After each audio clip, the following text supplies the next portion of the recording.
بسم الله الرحمن الرحيم. الحمد لله رب العالمين، والصلاة والسلام على سيد الأنبياء والمرسلين محمد وعلى آله وصحبه أجمعين، أما بعد.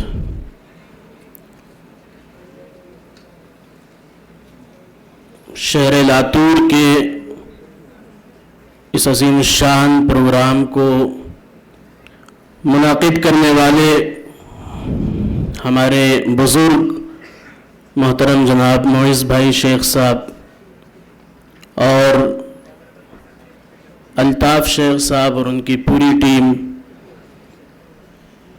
یہاں کے علماء، ائمہ کرام، مساجد کے ذمہ داران، کالجز کے اسٹوڈنٹس، ٹیچرز، پیرنٹس، اسٹیج پر تشریف فرما محکمہ پولیس کے ذمہ داران، مختلف اداروں اور انسٹیٹیوشنز کے ذمہ داران اور سینکڑوں کی تعداد میں پردہ نشین مائیں اور بہنیں، خواتین و حضرات، السلام علیکم ورحمۃ اللہ وبرکاتہ۔ آل انڈیا مسلم پرسنل لا بورڈ کے سوشل ریفارم کمیٹی کے زیر اہتمام ملک کے الگ الگ حصوں میں ایک کیمپین چلایا جا رہا ہے۔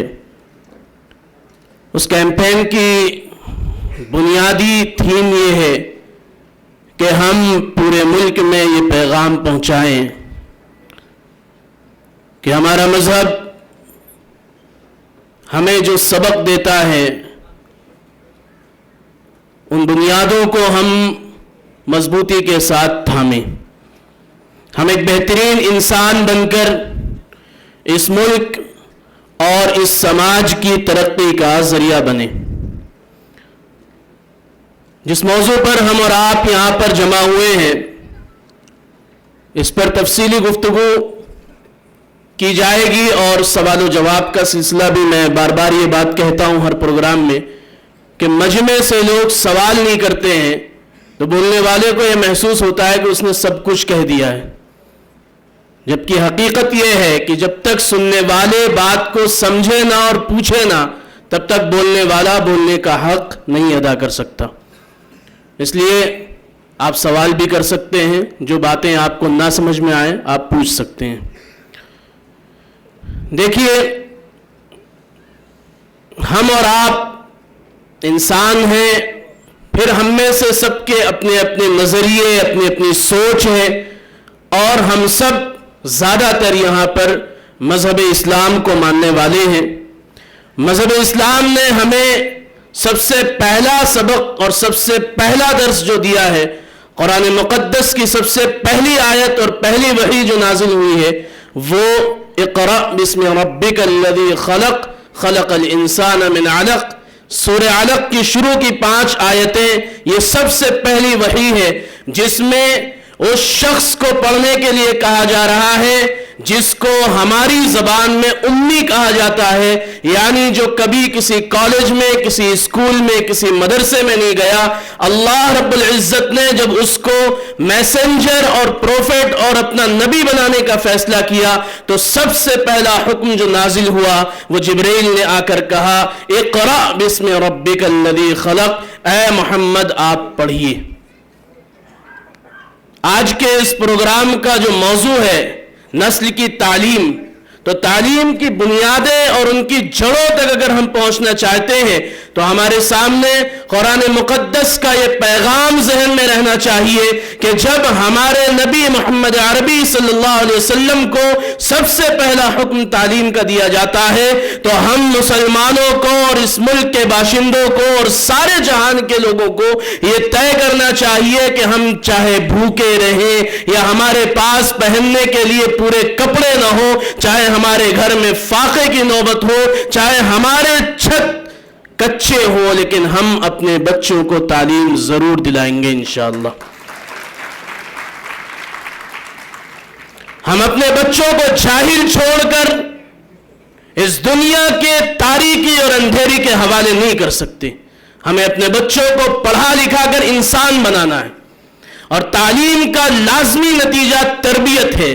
تعلیم کا لازمی مطالبہ ایک بہترین انسان بننا ہے، اور ایک بہترین انسان وہ بنتا ہے جو تعلیم کے تقاضوں پر اور تعلیم کے رزلٹ پر عمل کرے۔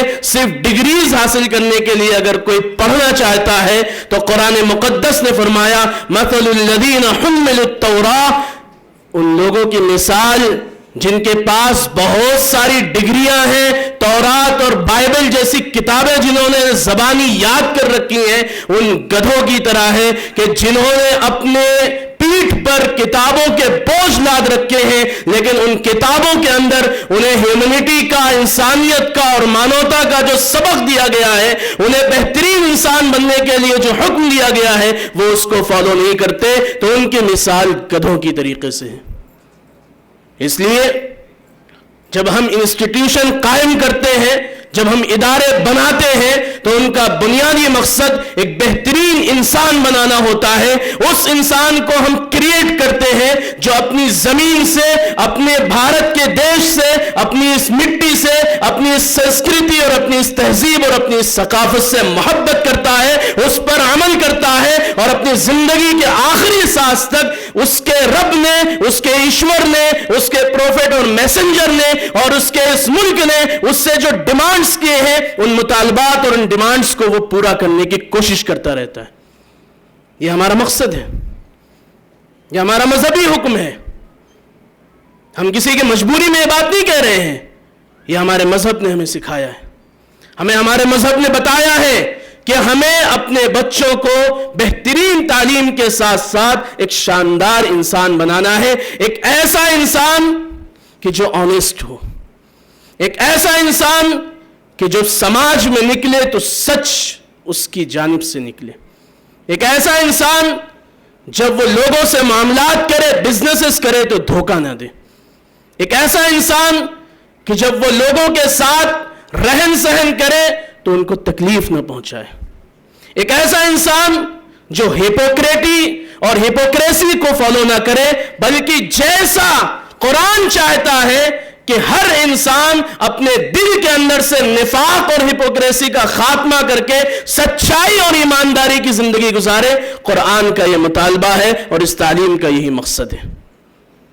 اس لیے جب ہم اس کیمپین کو لے کر ملک کے الگ الگ حصوں میں نکلے ہیں تو ہم 5 اور 6 باتیں کرتے ہیں۔ ان 6 باتوں کے سلسلے میں ہم آپ کے درمیان بھی حاضر ہوئے ہیں، اور امید کرتے ہیں کہ تعلیم و تربیت، عزت اور افتخار کا جو واحد راستہ ہے، آپ نے جو یہ ٹاپک طے کیا ہے، میں مبارکباد دیتا ہوں منتظمین کو۔ انتہائی اہم موضوع ہے، اس پر سر جوڑ کر بیٹھنے کی ضرورت ہے۔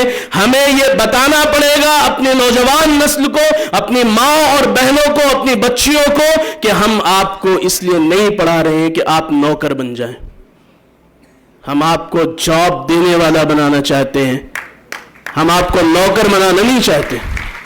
اگر نوکر بنانا ہی مقصد ہوتا ہے اس تعلیم کا، تو پھر انسان جو آزاد پیدا کیا گیا ہے اس کو ہم ملازم اور نوکر کیوں بنائیں؟ انسان فطرتاً آزاد پیدا کیا گیا ہے۔ اس لیے میرے بھائیوں اور بہنوں اور میرے نوجوانوں، آپ اپنی تعلیم کا سب سے پہلا مشن یہ بنائیں کہ آپ اس ملک میں اور اس سماج میں بہتری لائیں گے، اور آپ لوگوں کے غربت کے خاتمے کا ذریعہ بنیں گے، ان کی پاورٹی کے خاتمے کا ذریعہ بنیں گے۔ آپ خود نوکر بن کر غربت کے دہانے تک نہیں پہنچیں گے۔ جب یہ مزاج بنے گا، ہر گھر سے جاب دینے والے نکلیں گے، کریٹیویٹی آئے گی، تخلیقیت نکل کر آئے گی، صلاحیتیں نکل کر آئیں گی، اور 2 4 5 10 سائنٹسٹ چاند تک پہنچے ہیں، ملک کے ہر ایک گھر سے چاند تک پہنچنے والے بچے پیدا ہوں گے انشاءاللہ۔ سماج کو یہ سکھانے اور بتانے کی ضرورت ہے۔ یہیں پر رک کر پھر میں ایک بات دوبارہ سے عرض کرنا چاہتا ہوں، چونکہ یہاں ہمارے آڈینس میں مسلم سوسائٹی ہے، ہم اپنے درمیان کی ایک کمی کو آپ کے سامنے رکھنا چاہتے ہیں اور اس کے حل کو بیان کرنا چاہتے ہیں۔ ہم کیا کرتے ہیں؟ ہم یہ کرتے ہیں کہ ہم نے اپنے گھر میں 5 بچے، 3 بچے، 4 بچے ہیں، ان میں 2 لڑکیاں ہیں اور 2 لڑکے ہیں۔ ہم نے یہ کہا کہ ہماری 2 لڑکیاں